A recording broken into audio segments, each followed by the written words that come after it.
வணக்கம் ஆண்டர்பிரினர்ஸ்.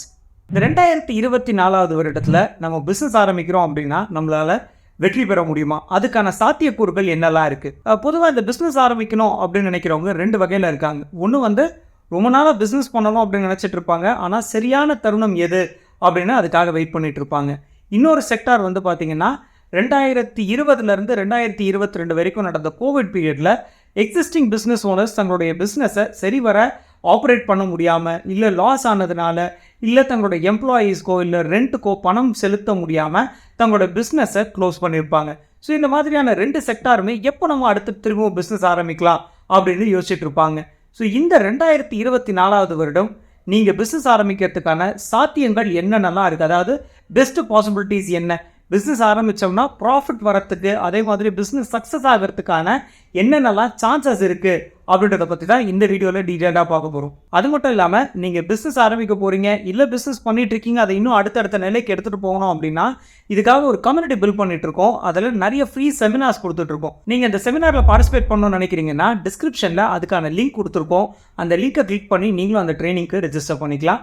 நான் Arivazhagan, business lawyer. என்னோட கம்பெனி பேர் ல இன்டெலிஜென்சியா பிரைவேட் லிமிடெட்.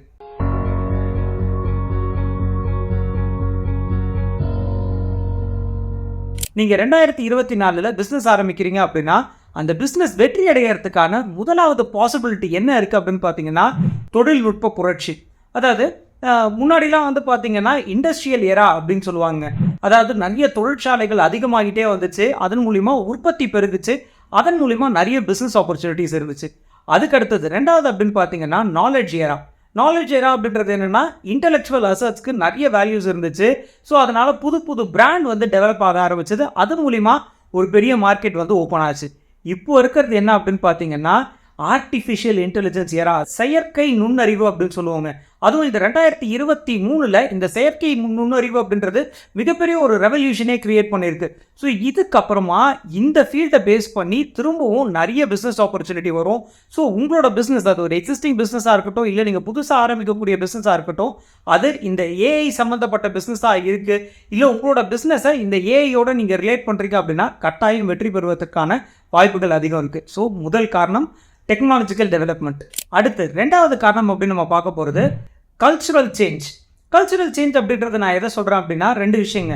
ஒன்று முன்னாடிலாம் நம்ம ஒரு கிளைண்ட்டை போய் பார்க்கணும் அப்படின்னா நேராக இங்கேருந்து வண்டி எடுத்துக்கிட்டு இல்லை ஃப்ளைட்டை பிடிச்சோ இல்லை ட்ரெயினை பிடிச்சோ போய் நம்ம ஒரு கிளைண்ட்டை மீட் பண்ணிவிட்டு, அவர் வெளியூரில் இருப்பார், அவர் போய் மீட் பண்ணி நம்மளோட ப்ரொப்போசலை கொடுத்து டிஸ்கஷன்லாம் ஒரு 3-4 ரவுண்டு போகும். ஸோ இதுக்கான ட்ராவல் நிறைய இருக்கும், நம்ம நிறைய அதுக்கான டைம் ஸ்பெண்ட் பண்ண வேண்டியிருக்கும், ஃபினான்ஷியல் ரிசோர்ஸும் நம்மளுக்கு நிறைய தேவை. ஆனால் இப்போது டெக்னாலஜி நிறைய வளர்ந்ததுனால கல்ச்சரே மாறிடுச்சு. நீங்கள் ஜூம் மூலியமாகவும் வீடியோ கால் மூலியமாகவும் ரொம்ப ஈஸியாக நீங்கள் இங்கே இருந்துட்டு வெளிநாட்டில் இருக்கக்கூடிய கிளைண்ட்ஸை கூட ரொம்ப சுலபமாக நீங்கள் மீட் பண்ண முடியும். ஸோ இதனாலேயும் பெரிய மார்க்கெட் ஓப்பன் ஆகிருக்குங்க. அது மட்டும் இல்லாமல் ஒர்க் ஃப்ரம் ஹோம் அப்படின்ற ஒரு கல்ச்சரும் உருவாயிருக்கு.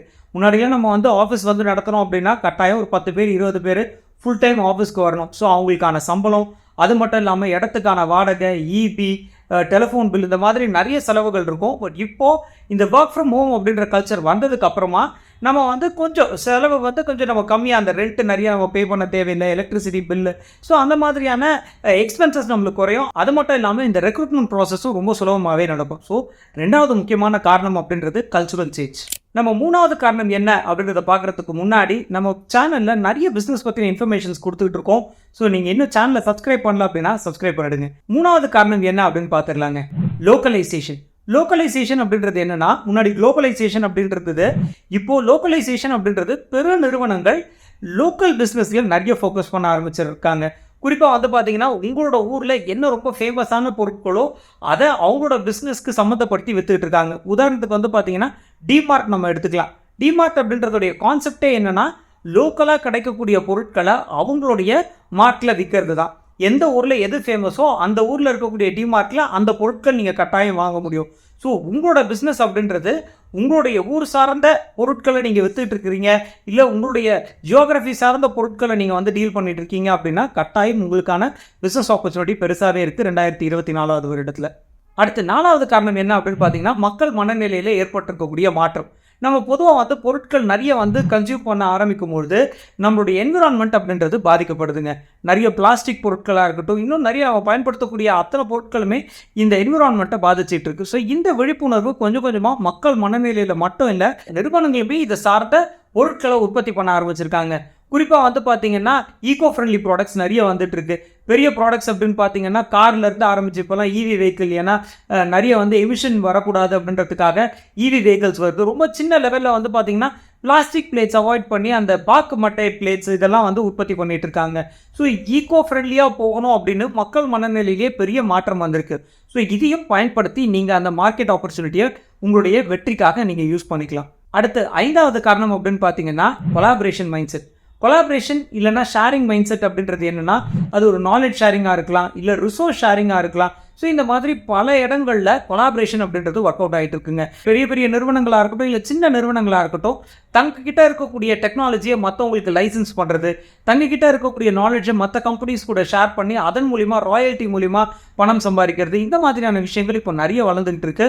ஸோ இதையுமே நீங்கள் உங்களுடைய பிஸ்னஸ்க்கான வெற்றிக்கு பயன்படுத்த முடியும். ஸோ இன்றைக்கி 2024 நீங்கள் பிஸ்னஸ் ஆரம்பிக்கிறதுக்கான 5 முக்கியமான காரணங்கள் என்ன அப்படின்றத பற்றி டீட்டெயிலாக பார்த்துருந்தோம். இன்னும் இதே மாதிரி பிஸ்னஸ் சம்மந்தமான நிறைய தகவல்கள் தெரிஞ்சுக்கிறதுக்கு என்னோட சேனலை சப்ஸ்கிரைப் பண்ணுங்கள். நான் அறிவழகன், பிஸ்னஸ் லாயர். என்னோட கம்பெனி பேர் ல இன்டெலிஜென்ஷியா பிரைவேட் லிமிடெட். நன்றி, வணக்கம்.